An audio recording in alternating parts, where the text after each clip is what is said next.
Weche mamoko en kanyo e koni oganda modak machiegni kod Tong endo ma Kericho kod mano manyakach ojiw mondo ne ni kinde duto gibed para manyime mar jiwo kanyo endo kata mar nyayo weche go mag kwe ka bende jiwogi mar tiyo machiegni kod apisas mag arita mar chwalo lipode ne jogo eko mag chich goni nyalo bedo ka rocho chenro mag arita ma gwenge ma kono eko. Mae en kwa mano gol kanyo endo kod jatend bila ma bende wuok sub county manyakach mano kanyo migosi okumudulo ka achiel kod riwruoge mamoko bende chung kanyo nyalo weche go mag kwe kod hera kama bende ne giyango kanyo e koni thoth weche mag njore masaro timo Tong mar Nyakach kod mar gweng' ma Kericho osebedo ka timore ka luwore gi nok mar tije mantiere kanyo kind rowere okwajo siasa mondo ne ni kinde duto gichiwo kanyo thuolo mag tije ne rowere mar neno kanyo e koni gibedo maonge tich magitimo bende kod thego gi kanyo e chugeko mag njore mag thoro timo kinde ka kinde. The message is very brief.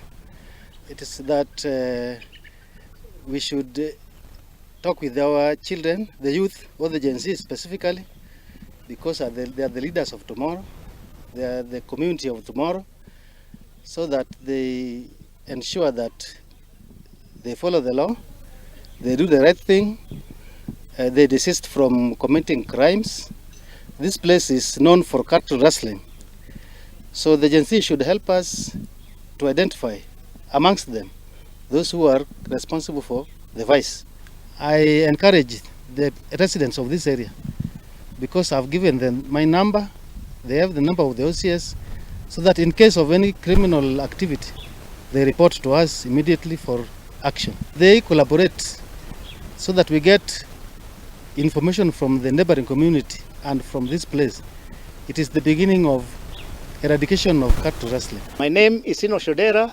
I am the current CEO of Geno Community Development Initiative. It is our children that are also agitating this. They are the ones who are taking livestock from our areas and selling them elsewhere.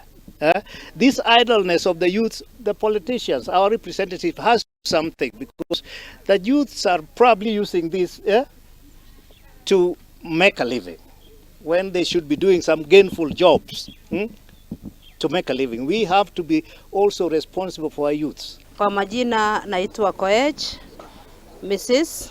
Ann, na mimi ni mwanakamati wa harakati ya amani katika boda ya Siso na Nyakach. Vijana wengi wanaoishi katika mipaka hii waelewe kwamba amani ni muhimu kuliko yale ambayo tunaangalia kila wakati. Ndiposa tumeona ni muhimu kuchukua mkakati huu kuweza kuangalia zaidi ya yote ni nini tunayotaka kufikia jamii hii ya upande zote mbili. Wajipange na waelewe kwamba wao ni ndugu moja, na jambo muhimu ni kwamba waishi katika amani, maana siasa inakuja ikipita, lakini sisi tunabaki na tutaishi tukiwa jamii moja.